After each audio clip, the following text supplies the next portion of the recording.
Let's go to this last game here now. Chiefs and Bills. That's the headliner right here. Sunday, 6:30. Nah, not for this channel. Not for this channel, no. But in terms of what people are looking forward to watching here, Mahomes, Allen, Bills are 2.5-point favorite. It's the 7th meeting for these teams since the 2020 season. And Bills have won 3. This time, Paul. What'd you say? Why is it so important this time? Well, it's a playoff game here. I know, but why it's is in this Buffalo. It's in Buffalo. This is the first time. Is this the first one in Buffalo? So Mahomes did play. Yeah, it is. And I was thinking Mahomes has played in Buffalo once, but there weren't any fans there, right? This was during the COVID year. So he is going to experience something very, very different. Yeah, you got to think Josh Allen is sitting back going, thank God, finally, we got it done. Another rematch from earlier in the season, and that actually determined the home field advantage. They're both 11-6. Buffalo had the tiebreaker from that Kadarius Toney Travis Kelce game when Toney was off sides. Crazy to think how big of an impact that play had, not only on that game, but now on the season. Where this game's in Kansas City, we might be thinking differently about who's winning this. The line would certainly be different. But Mahomes and Allen, that's the storyline. They're the only 2 quarterbacks with 24 touchdowns in their first 9 playoff games. Both of them, just explode in the playoffs. They're phenomenal postseason players. You just go back and think the one game that stands out, the 13 seconds game, where it's one of the best quarterback duels we've ever seen. These guys seem to be able to bring out a higher level of play in each of each other, probably because they know they have to. When you look at this matchup of the quarterbacks, Ziggy, and are those the guys that you're circling here? Because I have my eyes on someone else. So it's tough not to focus on the quarterbacks, right? Because you've got arguably the 2 best players in the NFL going at it. But like you, actually, there's a different player that I'm watching. I'm curious if we have the same person in mind. Me too. For me, I think the difference maker this game is going to be Dalton Kincaid. Kincaid was my number 2. Yeah, so I'll say a little bit about why. When the Bills drafted Kincaid last year, they were hoping to be able to run 12 personnel more effectively, right? Their 2 tight end sets had been terrible. And the fact is, the Bills, they've got an incredible receiver in Stefon Diggs.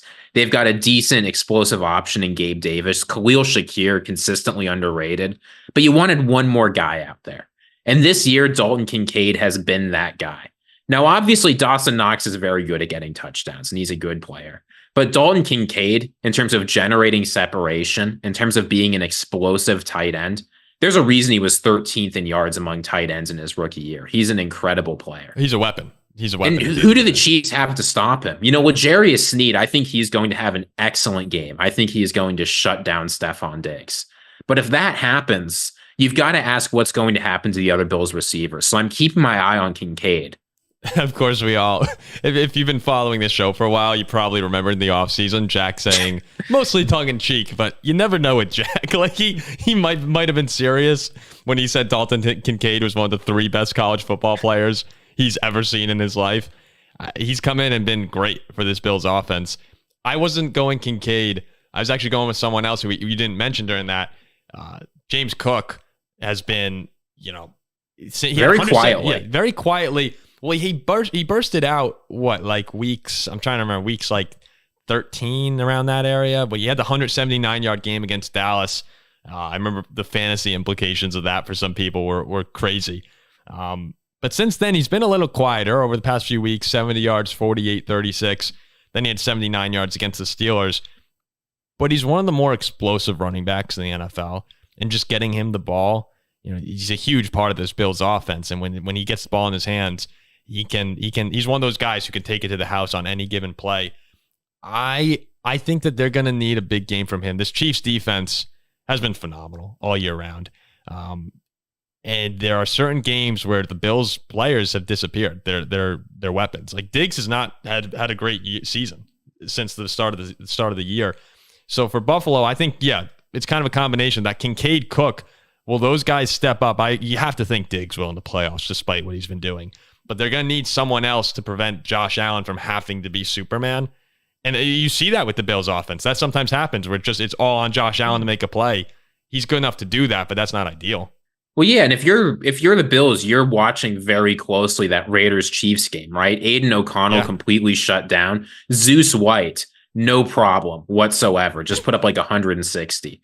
I thought he was going to be so good when he hit the league. I remember changing my Dynasty League team name to Zeus after his nickname because I thought for sure he was going to be a star. That never obtained, but he was the key player in that. So the Chiefs defense definitely can be weak to the run. Yeah, that game, oh my goodness. Chiefs fans, that's the one, like the model to beat Kansas City. The Raiders, that was a dominant performance from them. That's the worst Kansas City's looked in 6 years, I think, in that game. It was tough to watch. Well, yeah, because you're not beating them having Josh Allen drop back and wait for Chris Jones to get after him. Right? As good as Josh Allen is at avoiding stacks with Spags and the blitzes and how dominant Chris Jones is on the inside, you need a running game. Well, we also need to pay attention on the flip side, the Bills defense versus the Chiefs offense. There's a lot of injuries in Buffalo right now. The Bills injury report compared to the Chiefs have no one really. But the Bills, I'm just looking right here, Benford, cornerback, Teron Johnson has a concussion right now. Terrell Bernard, the linebacker, is out, an ankle injury. He's questionable right now. Another Spectre, like they have up and down the list here. And Gabe Davis is questionable for the game too. He might not even play. He didn't play in the. I thought he was out. Is Gabe officially out? Was he out? Yeah, he was out for the Steelers game. Oh no, maybe I'm thinking of the Steelers game. Yeah, but still, we're just talking about all these guys here. There's 5 starters, I believe, on the Bills defense who may or may not play in this game. And I know that the Chiefs offense has had their struggles this season, but it's still Patrick Mahomes. It's still Travis Kelce. Isiah Pacheco can turn it on as well. That's going to be something we need to watch as we get closer and closer to this game, is how healthy will Buffalo be? We know they'll be banged up, but will those guys be able to get out there? The impact with Bernard could be huge because that's someone that you're going to use against Kelce, who's been quiet. But again, maybe one of those I ain't as good as I once was, but I'm as good once as I ever was games from Travis Kelce when they need it against Josh Allen. So something to pay attention to. And let's not forget, an offseason for Travis Kelce is 985 yards and 5 touchdowns. Yeah. It is only the second best or third best tight end season in the league, right? But yes, I like that you mentioned Pacheco because he wasn't there for the last Bills-Chiefs game. And he is a critical player. I mean, you saw it against the Dolphins. Sorry to say that, Zach. Like Clyde Edwards-Helaire, he's an okay player, maybe. But Pacheco's a snowplow. And going into Buffalo, you need a snowplow type runner who can just take care of whatever's in front of him. He reminds me a lot of Le'Veon Bell, actually. He likes to wait for the window and then go for it. But he runs angry. That dude. Once he sees the gap and goes for it, he's going to bowl you over. Jersey toughness right there from Rutgers. No, Isiah Pacheco, because you look at him and he's not the biggest guy in the world. Helaire is more that lower to the ground kind of you'd imagine bulldozer. But then you see Pacheco run, and I mean, when he hits people, you could hear it. You can hear it popping off the screen. I think he's the third most important guy in that offense, skill position player wise, or at least when you have Mahomes, Kelce. He might even be more important than Kelce. No, I'll tell you, I think the most important player for the Chiefs this game is going to be Rashee Rice. That's who everyone's talking about this week. I mean, just here's the fact, right? The Chiefs are number 1 in the NFL in sack percentage. But Josh Allen is number 1 in the NFL in pressure to sack percentage. He avoids sacks like nobody else. And you can see why. He's huge. He's strong. He can run. He can pass. But Josh Allen is very difficult to take down. So I think the Bills are going to get some explosive plays. There is nobody on this Chiefs offense left who can generate explosive plays to match except Rashee Rice. If I'm a Chiefs fan too right now, I'm starting to feel that the Chiefs are turning it around. I know it's just one playoff game, but it's starting to feel to me like it might be one of those situations where they just needed to get to the playoffs. And once they're in, very favorable matchup against the Steelers, who were a tough opponent. That game could have gone to Pittsburgh if things broke differently in the first half. But you get over that hump of the first game.